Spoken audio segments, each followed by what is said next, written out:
Unahin na natin yung tanong. Dati naging hepe kayo ng Philippine National Police. Sa PNP ba, isa sa mga ahensya po ng gobyerno meron pong tinatawag na intelligence fund. Paano ba ginugugol ito ng PNP nung inyong panahon? Paano natitiyak na ito po'y nagagastos po na maayos?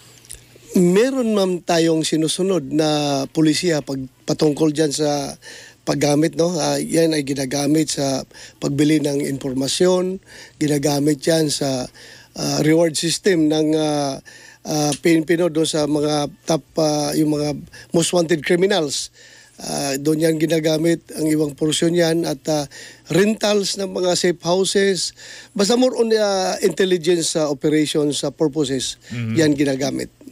Meron po ba kayong natukoy, Senator, na loose ends o medyo napapalusutan sa paggamit po ng Confidential and Intelligence Fund at pwedeng gamutin ng Kongreso kung sakali?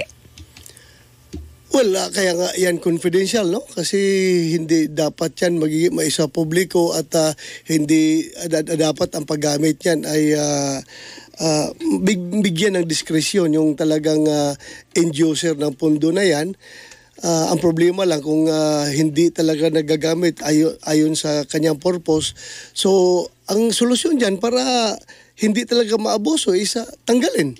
Kung ayaw natin na maabuso, din tanggalin. Huwag na ibigay sa kanila. Pero yung nga lang, malaking dagok yan sa lalong-lalo na sa security sector. Talagang incapacitated.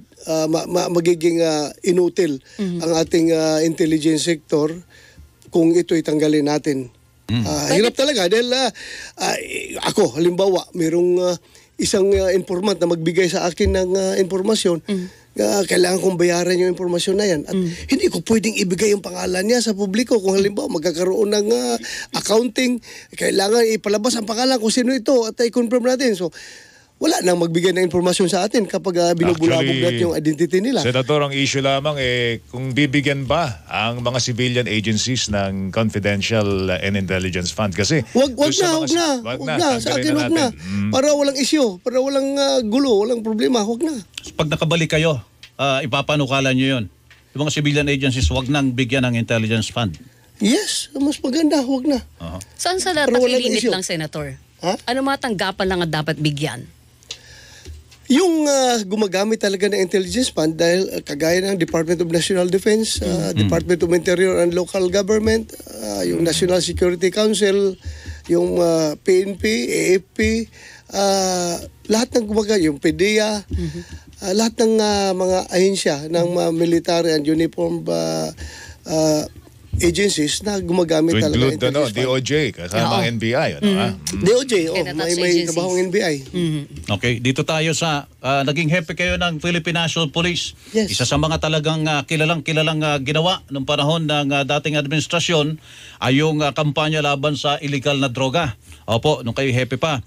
Kung kayo po yung muling mabibigyan ng pagkakataon, meron ba kayo nakikitang mali na ginawa doon na dapat baguhin kung kayo po yung mababalik sa Senado?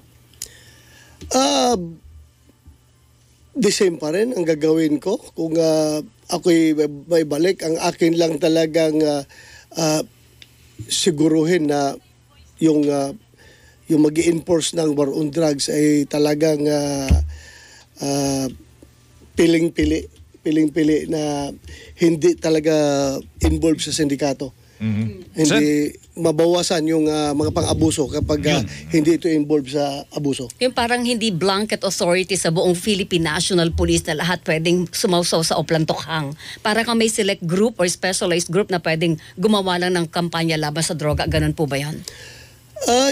Hindi naman sa ganun, kundi lahat ng pulis ay siguruhin natin na malinis bago sila involved. Kasi kapag na-involve dito yung kagaya ng pagpasok natin, no, na hindi ka agad na weed out yung mga ninja cops at nung yung mga ninja cops na na-involve doon sa operations, meron dong iba doon na yung kanilang mga ginagamit sa baba ay talagang pina-project nila. Dahil nga, para hindi abot sa kanilang sunog, kailangan ito'y mahuli kaagad at makuha nito, Nagpo-fall guy. Yeah. Ito lang, siguro pangkaraniwang bintang nung panahon daw po ninyo bilang hepe ng pulis, kinonsinti daw yung mga pulis na maging judge and executioner, Senador. Hindi naman gano'n. Wala naman police commander na magbigay ng gano'ng klaseng authority, no? Kahit natin Pangulo, sabi niya, kapag kayo'y magka-problema sa inyong pag-implementa ng batas, basta ito'y service connected, sagot ko kayo. Huwag kayo mag-alala, trabaho lang kayo dyan, babakapan ko kayo. Pero kung kayo'y nag-abuso, kayo mananagot sa akin. Malilintikan kayo sa akin kapag kayo'y umaabuso. Yung salitang ganun, Senator, sagot ko kayo. Gawin nyo trabaho nyo. Hindi ba parang blanket authority yon? And it was abused at that time? Blanket authority to do your job well and to do your job good, not to abuse. Yan ang blanket authority na yun. Kasi meron namang kasunod na statement na kapag kayo gumawa ng kalukuhan, mananagot kayo sa akin. And Senator, noong panahon na yon, sabi nila parang thousands of individuals, hindi natin sinasabing inosente yon, Senador. Sinasabi lang, hindi sila nabigyan ng due process. But may regret ba doon sa punto niyo, Senator, sa panig po ninyo? Well, any loss of life, may regret tayo. Hindi dapat namatay ang tao. Hindi dapat namatay ang tao. Kasama na rin dyan, yung aking mga pulis na namatay during operations, hindi mo rin masabi na walang pulis na namatay. There were about 80 to 120 ang pulis noon na namatay at maraming nasugatan sa war on drugs. So, any loss of lives, any injury na nangyari dahil sa war on drugs ay regrettable talaga. But then again, hindi natin pwedeng sabihin na dapat hindi kami nag-wage ng war on drugs. Dahil kung hindi kami nag-wage ng war on drugs, baka narco-state ng Pilipinas ngayon.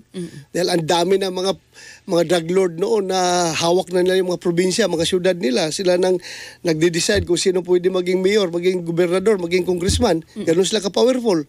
At baka marami ng mas lalong lumala ang krimen talaga kung hindi tayo nag-wage ng war on drugs. So, we have to do that. We had to do that. Okay. Senator, sa issue ng West Philippine Sea, meron kayong bagong 2 batas na nagawa nitong Kongreso lang. Pero ano bang mas sa tingin nyo ay magandang diskarte ng Pilipinas para matapos ang problema natin sa China?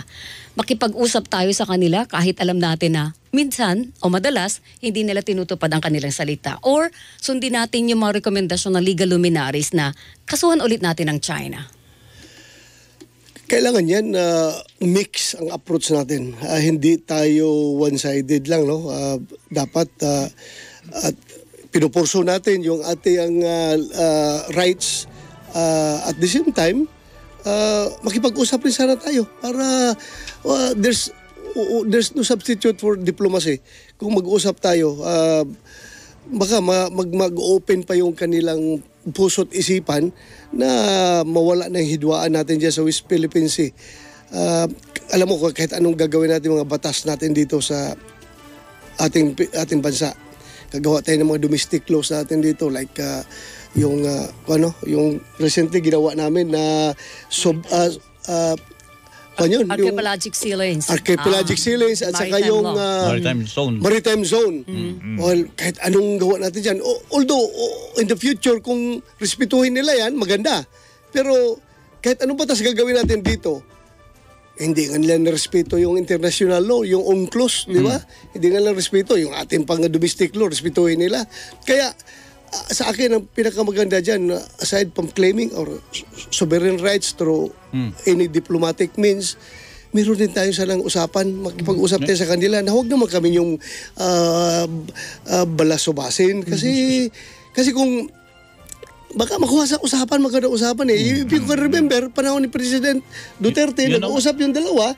Wala namang pambubuli na nangyari sa West Philippine Sea, di ba? Yun ang itatanong ko, Senador. Kasi yung ating foreign policy na para kumiling tayo dyan sa mga Chinese, halip na sa Estados Unidos. Pero noong mga panahon yun, ang obserbasyon po hindi natin pinansin yung mga pagtatayo ng mga pasilidad ng China doon sa mga reclaimed features dyan sa West Philippine Sea. So, yan na po Hindi ang na raw nangyari. natin mabawi Hindi ngayon. na- Parang oo, ano, hanggang ngayon, yan ang naging problema natin. Alam mo, pagpasok ni Pangulong Duterte, 2016, andyan na yan. Yung mga nireclaim na yan, andyan na, nakapasok na sila dyan. So, ano pang gagawin niya ngayon? Makipag-gira siya para umalis kayo dyan? Kaya nag-usap na lang sila. Nandyan na yan eh. Huwag natin sisihin si Pangulong Duterte na lumala yung problema dahil kinikilingan niya ang China. No. Ang foreign policy na inadapt ni Pangulong Duterte is friends to everyone but enemy to no one. Hindi yung friends to China, enemy to United States. No. Independent foreign policy ang kanyang inadapt. Kaya titingnan niya kung saan yung national interest natin ay medyo nakakalamang tayo, doon siya. Independent, hindi siya nagpapadikta ng Estados Unidos, hindi siya nagpapadikta ng China. In fact, kung nagpapadikta siya sa China, then baka sinurinder na niya lahat yan. But still, nag-usap. Dinaan niya sa magandang usapan.